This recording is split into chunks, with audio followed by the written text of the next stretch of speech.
Amy Goodman is an award-winning investigative journalist and syndicated columnist, author, and the host of Democracy Now!, which airs on more than 800 public television, radio stations worldwide.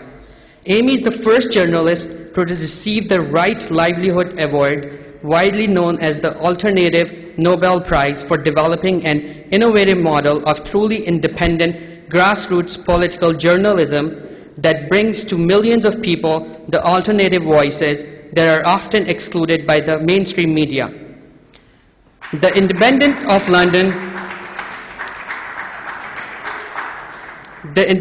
London named Amy Goodman and Democracy Now! An inspiration.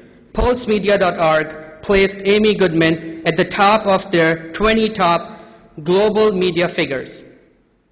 Amy Goodman is an author of 4 New York Times bestsellers.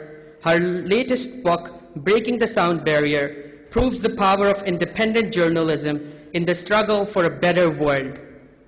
She co-authored the first 3 bestsellers, Standing Up to the Madness, Static, and The Expectation to the Rulers, with her brother journalist, David Goodman. Please join me in welcoming Amy Goodman.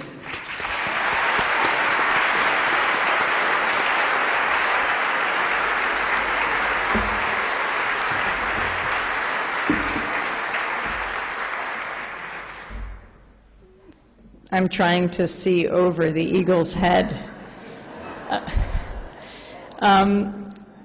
It is a great honor to be here with Noam and to introduce Noam Chomsky.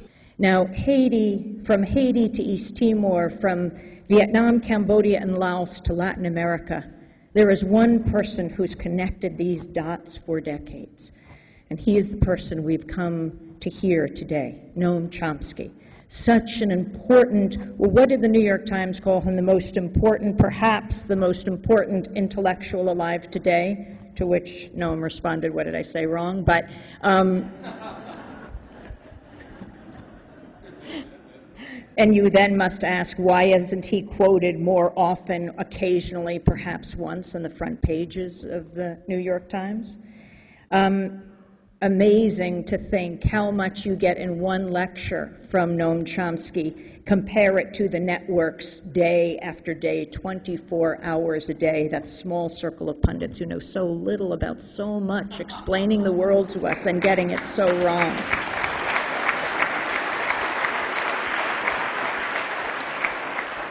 A few years ago, Tim Russert was talking to General Peter Pace, then the head of the Joint Chiefs of Staff. I think it was in 2006.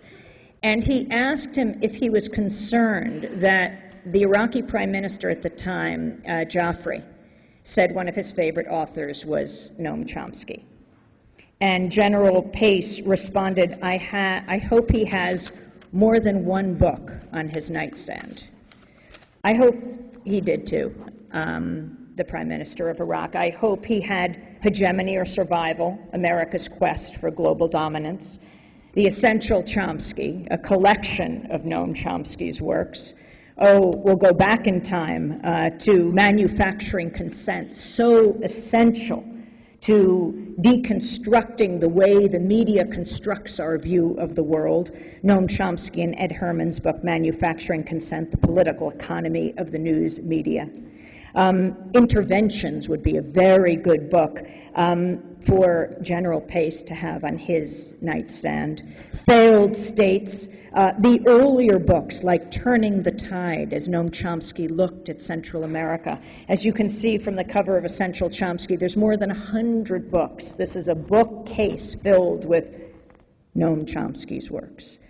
And he didn't even start writing out these kinds of works. So actually he did, right? When he was like 14 years old, not to intimidate any really young folks who are here today. You don't have to do it at 14, write essays about the Spanish Civil War, as Noam was doing, inspired by his uncle, among others. I just came from New York a few minutes ago, passing 72nd Street, the subway station there. And Noam always described how in the front, but I know he won't do it today, in the front there's a newspaper stand where all the all of the folks going in and out of the subway were buying newspapers quickly. His uncle had the stand in the back where you had to sort of make your way to the stragglers who were debating and discussing what was in the papers. Maybe that was the beginning of manufacturing consent, deconstructing the news media, how it tells us what it tells us. Noam Chomsky inspired me and my colleague Alan Nairn to go to East Timor. I think he kept that issue alive more than any single person in this country from 1975 when the Indonesian military invaded East Timor, and President Obama is just about to go to Indonesia, so it's so important to know this history. Well, for a quarter of a century, the U.S. armed, trained, financed the Indonesian military, and they committed one of the great genocides of the 21st century. I hardly knew about it. But from Noam Chomsky's writings, and in 90 and 91 we went and witnessed a massacre, more than 270 Timorese killed in one day. My colleague Alan Nairn had his skull fractured as the U.S. military beat us up and killed everyone around us, and that was one of the smaller massacres. They killed a third of the population of Timor before they allowed the people of East Timor, or they were forced to allow them to vote for their own future. And they voted for independence. And I'll never forget the night on May 20th, 2002, when Alan Nairn and I went back to East Timor among many other people. And the people of Timor, the survivors, gathered in Tasitolo right outside of Dili, the capital, to celebrate their independence. It was midnight. There were 100,000 Timorese. Shanana Gusmao, the rebel leader who'd been imprisoned for years, then the founding president of Timor, unfurled the flag of the Democratic Republic of East Timor, and there was this fireworks display, and you could see the tears reflected, the lights reflected in the tear-stained faces of the people of East Timor. This nation of survivors had prevailed. They had resisted, and they had won. And we were the only national broadcast in the United States that was broadcasting the ceremony back to the United States. It was just after midnight, and we were thinking, how do we convey this, and bringing out all the voices of people there, and we called up Noam as Timor was celebrating its independence. The people of Timor thanked people, especially from Western nations, for bringing out the issue of arming human rights abusing regimes and what the cost was on the ground. And Noam Chomsky was so seminal, not only his writings, but how he inspired so many to then go do the work. And his voice cracked as we were interviewing him, and the fireworks were going off, and the people were gaining that freedom at an unacceptably high price. But they finally had won. And he actually said he didn't know if this day would ever come. You could have fooled all of us because of his commitment over those decades. If he didn't think it would happen, he sure inspired so many people to believe it could just by being empowered with information. That's what Noam Chomsky gives us every single day. So it is a great honor to be here to introduce a man who has stuck with it through thick and thin, whose erudition, academics, I didn't even go through, obviously, all the honors, but has honored all of us by continuing to write, to share his thoughts as he moves now into his 9th decade. I bring you Noam Chomsky. Well, maybe it's ungracious, but I have to add one qualification to what Amy just said. I do sometimes get mentioned in the New York Times. In fact, just a couple of days ago, there was an op-ed which it was one of the standard tantrums about how awful the 1960s were, and they were pretty awful. They really civilized the country, and that's pretty dangerous. But I was mentioned as one of the last stale holdovers, still peddling that 1960s line that governments and corporations play some role in global planning. You know, real heresy. It's not the exact words that were used, but that's what they meant. So if you don't mind some stale holdovers. I'll go on with that heresy today. There's lots of articles in the press and the journals, the foreign policy journals, these last couple of weeks, trying to evaluate the first year of President Obama's foreign policy, what was achieved, what the problems are, and so on. One of the longest and most detailed ones was in the journal National Interest by Richard Burt, a well-known policy analyst, and among other things he compared Obama with George Bush #1, the first Bush. The first Bush was criticized because he lacked what was called the vision thing. Obama, on the other hand, but Burt said, in practice, he was very successful, but lacked vision. Obama, he suggests, is sort of the opposite. Grand vision, real vision of what should be done, but he hasn't succeeded much in practice. And in fact, both Bush and Obama have accepted that designation, not doing well. But George Bush the first agreed. He said, I'm not into vision. He's into doing things. And Obama, when he came under some criticism when he appointed his economic advisors, because they were all drawn from people who'd helped engineer the financial crisis that was consuming the economy. He said, yes, it's true, I'm getting experts in the economy, but you don't have to worry because I'll provide the vision. Okay, well, we can see where that led. On the foreign policy, let's then keep to the vision, the admirable part. My favorite newspaper, the London Financial Times, a couple of days ago, identified Obama's major foreign policy problem today as Iran. The occasion for the article was Hillary Clinton's failure to convince Brazil to go along with the United States on calling for harsher sanctions, and President Lula's insistence that there should be engagement with Iran, commercial relations, and so on, and that it has a right to enrich uranium for producing nuclear energy, as do all signers of the Non-Proliferation Treaty. Well, it was reported here too, of course, and Lula's position was considered sort of paradoxical. Why is he not going along with the international community, with the world? That's an interesting usage, which is a very striking reflection of the depth of the culture of imperialism. Who is the international community? Well, it turns out, if you look, that the international community is Washington and whoever happens to agree with it at the moment. The rest are not part of the world. They're kind of in opposition. Well, in this case, Lula's position happens to be that of most of the world. You can think it's right or wrong or whatever, but just as a matter of fact, for example, it's the position of the former non-aligned countries.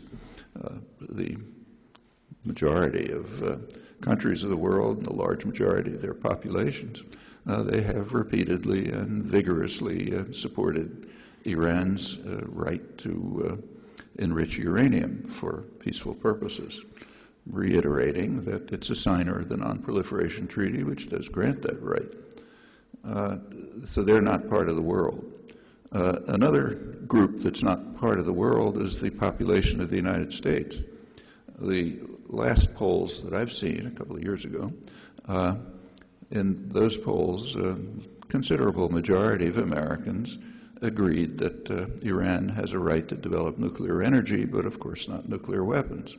And in fact, as the poll demonstrated, the opinions of Americans on this issue were almost identical with opinions of Iranians on a whole range of issues. And in fact, when the poll was presented in Washington at a press conference, the presenter pointed out that if people were able to make policy, could be that these tensions and conflicts would be resolved. Well, that was a few years ago. Since then, there's been a huge mass of propaganda about the threat of Iran and so on, and it's very likely, I would guess, that if the poll were taken today, those figures for the American population would be different. But that was 2007, 3 years ago. So at that point, Americans were not part of the world.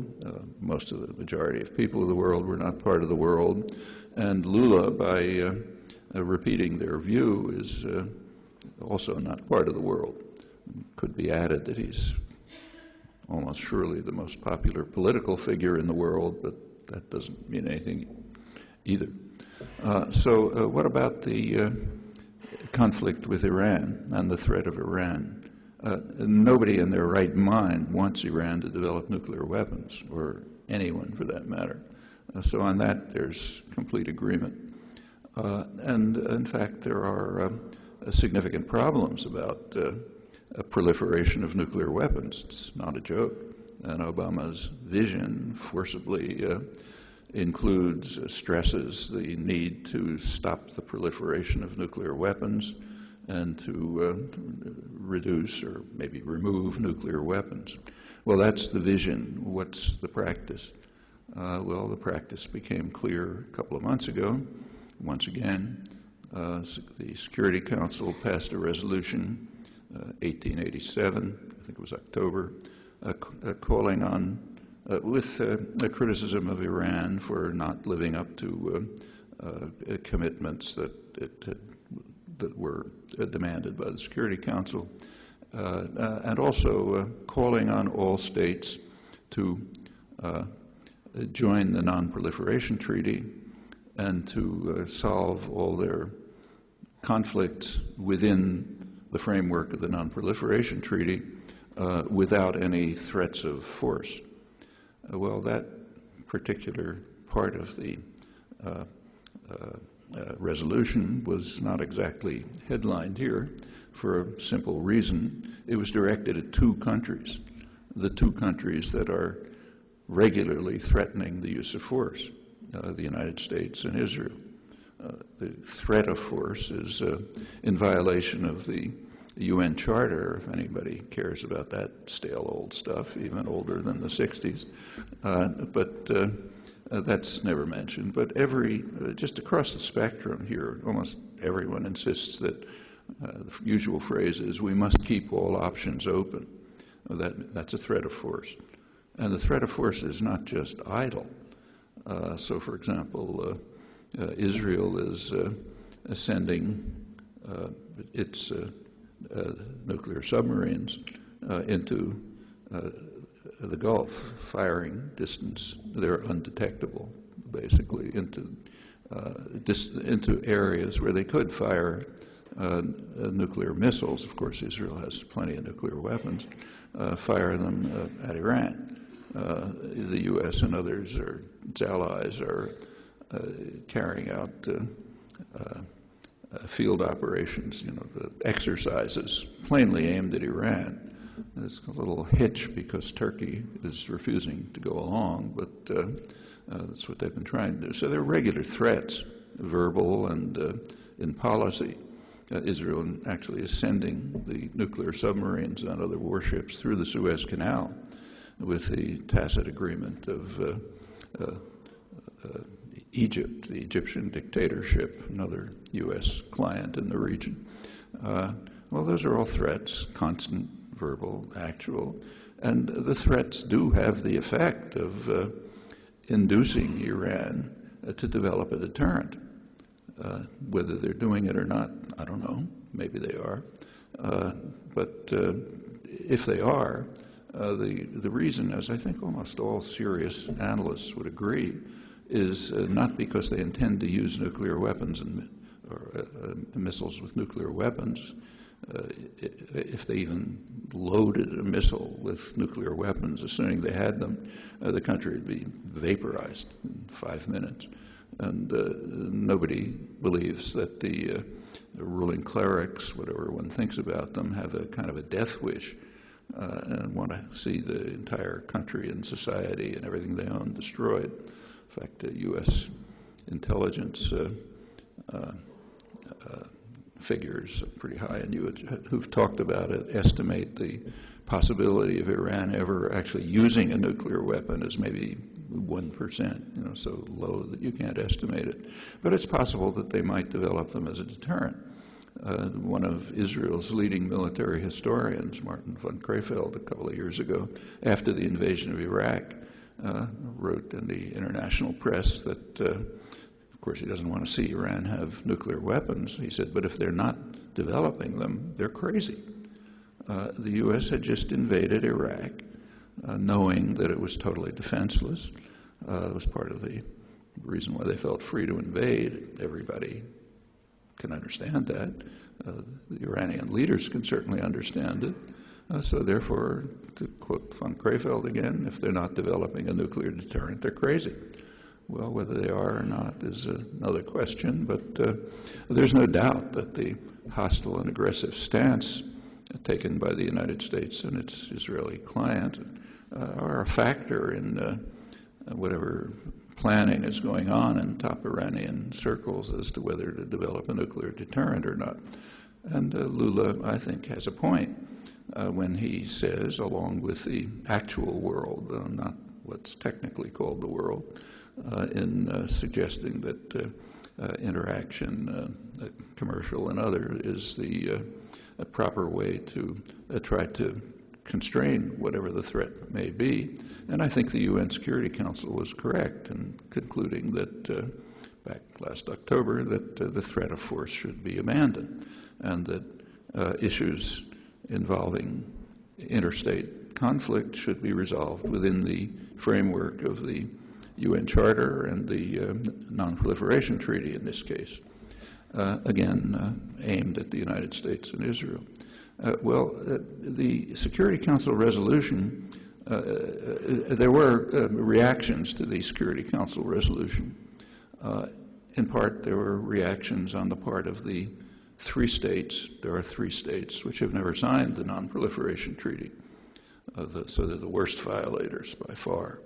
The 3 states are India, Pakistan, and Israel. Those are the 3 states that have never signed the Non-Proliferation Treaty. They've all developed nuclear weapons with the assistance of the United States. In the case of Pakistan, it was primarily under Reagan, the Reagan administration, which very strongly supported the worst of the Pakistani dictators, and there have been a lot of bad ones. The worst by far was Zia-ul-Haq, who was developing nuclear weapons, and of course the Reagan administration knew about it, but pretended they didn't know so they could still keep providing aid to their favorite dictator, who at the same time was carrying out radical Islamization of Pakistan, with Saudi Arabian funding. Saudi Arabia and Pakistan are the 2 leading sources of radical Islamic fundamentalism, including jihadi terrorism. Saudi Arabia primarily, both close allies of the United States and Britain. Both the United States and Britain have been supporting them throughout this whole period. In the 1980s, that's when you got the spread of madrasas, extremist religious schools all over Pakistan, funded by Saudi Arabia, backed by the United States. That was supposed to have to do with Pakistan's support for opposing the Russian invasion of Afghanistan. And the U.S. and Saudi Arabia and Pakistan did, in fact, try to organize the most extreme, radical Islamic fundamentalists they could find anywhere, send them to Afghanistan to fight there. Now, the goal of that was not to liberate Afghanistan. That would have been a legitimate goal, to fight the Russians, but that wasn't the goal. The CIA chief in Islamabad made the goal explicit. He said, we're doing this in order to kill Russians. It's not going to liberate Afghanistan. In fact, that wasn't a concern. That probably dragged out the war, but they were able to kill Russians, and that's good. So that's, meanwhile, Pakistan developed nuclear weapons. There was a strong, it's not a majority by any means, but there's a strong radical Islamist jihadi tendency that developed in Pakistan, and that's part of what we're facing, what the world is facing today. So that's Pakistan. What about India? Well, India, their nuclear weapons program got a big shot in the arm from the second George Bush. A couple of years ago, George Bush signed a treaty with India, which, in effect, overcame U.S. law. India had been developing nuclear weapons in violation of the Non-Proliferation Treaty, and Congress had passed sanctions conditions back in the 1970s. Bush essentially overrode those and also overrode international resolutions to permit India to have access to nuclear technology, theoretically for civilian use, but everyone knows that if you provide technology for civilian use, it just means that it can be diverted to weapons production, and in effect it frees India to develop nuclear weapons. U.S. pressure succeeded in ramming that through the nuclear suppliers group. They have no way of stopping the United States, so they went along. But that tears a big hole in the Non-Proliferation Treaty. And in fact, India reacted to the Security Council resolution last fall right away by announcing that it now has the capacity to produce nuclear weapons of the same yield as the superpowers, the United States and Russia. Well, that was their reaction, thanks to, in part, to our support. The Obama administration immediately informed India that the resolution didn't apply to them, so they didn't have to worry about the Security Council resolution that calls on states to join the Non-Proliferation Treaty and to accept its regime. Well, that's India.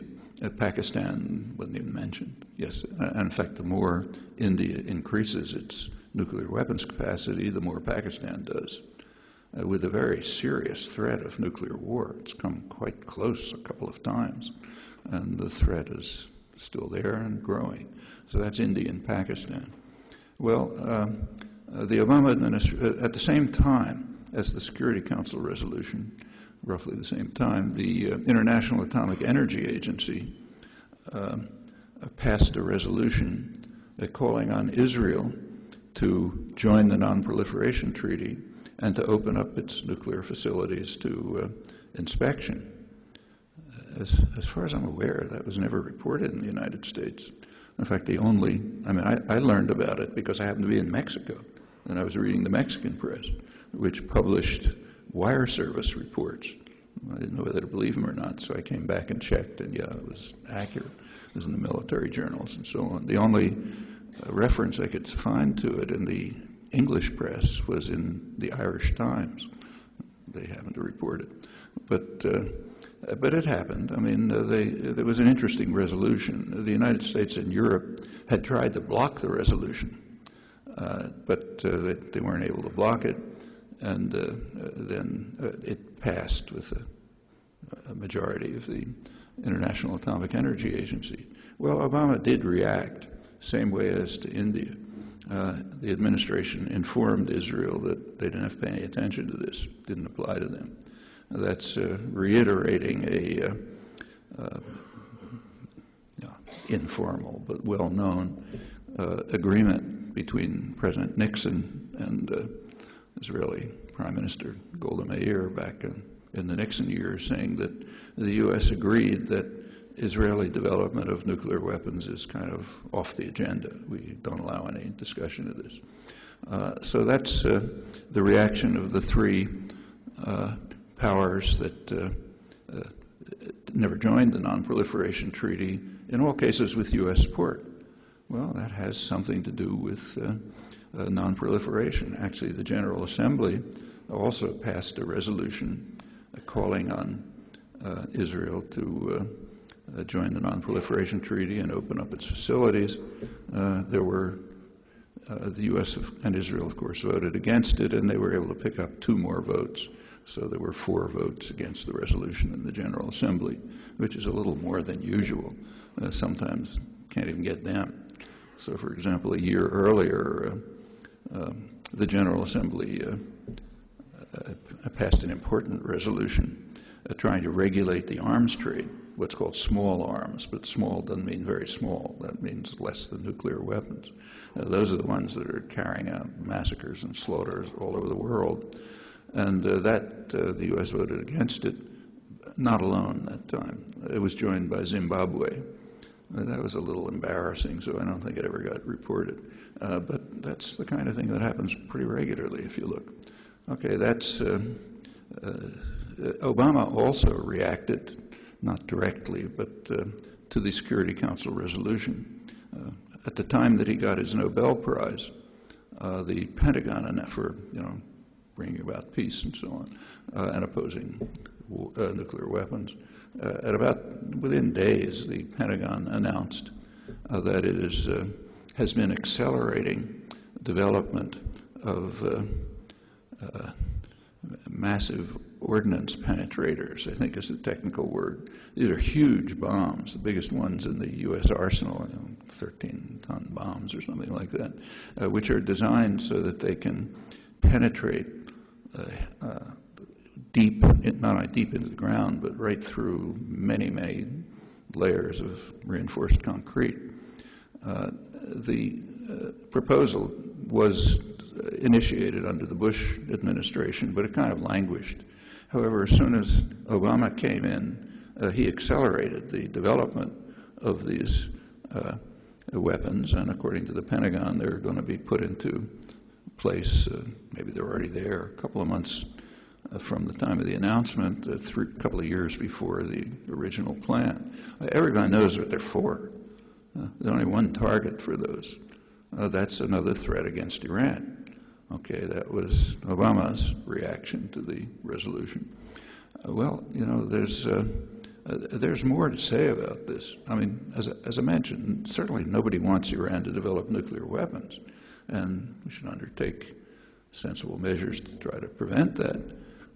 There's one measure which could be quite significant. It doesn't give 100% security, but it could advance these efforts, and that is to establish a nuclear weapons-free zone in the Middle East. Again, verification is never 100% reliable, but it can be carried out, and there would be ways to reduce the tensions, maybe mitigate the tensions, or maybe eliminate them, if there were a nuclear weapons-free zone. Well, again, there's overwhelming support for this. In the American population, a huge majority. Iran, huge majority. The countries are officially committed to it. Official doesn't mean anything unless the population does something. Actually, the United States and Britain have a special commitment to this, very uniquely, a deep commitment to this. The reason is that when they invaded Iraq, they tried to provide a kind of a thin legal cover for the invasion. And the legal cover referred to a Security Council resolution in 1991, Resolution 687. 1991, the Security Council called on Iraq to eliminate its weapons of mass destruction. And as you recall, the U.S. and Britain claimed that they were developing weapons of mass destruction, so that was the legal argument for invading Iraq. Nobody outside of the White House and 10 Downing Street took it very seriously, but anyway, that was the legal argument. Well, if you read that resolution, you get down as far as Article 14, you can find it on the internet, you see that resolution calls on the signers to move to establish a nuclear weapons-free zone in the Middle East. Well, that means that the U.S. and Britain have a very special commitment to this, over and above everyone else. over and above the fact that the world's in favor of it, the American population, and so on.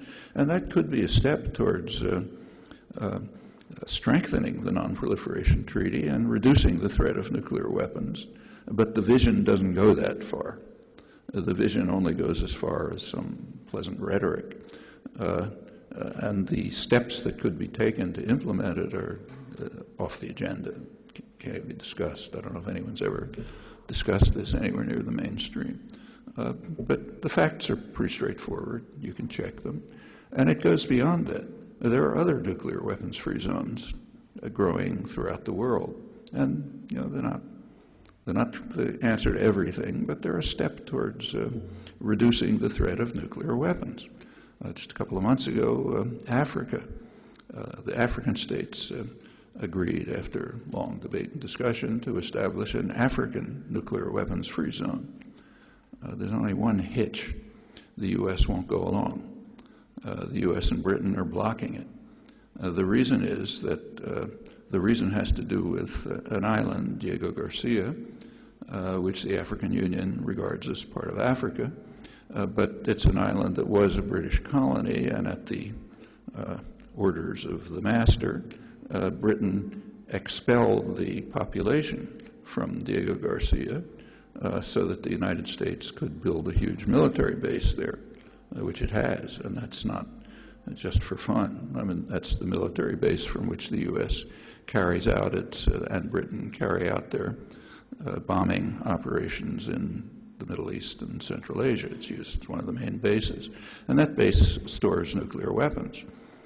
In fact, just last December, the Navy announced that it's sending a submarine tender to Diego Garcia to take care of the nuclear submarines that are there and the nuclear weapons. None of this ever gets reported, but it's there. Oh, okay.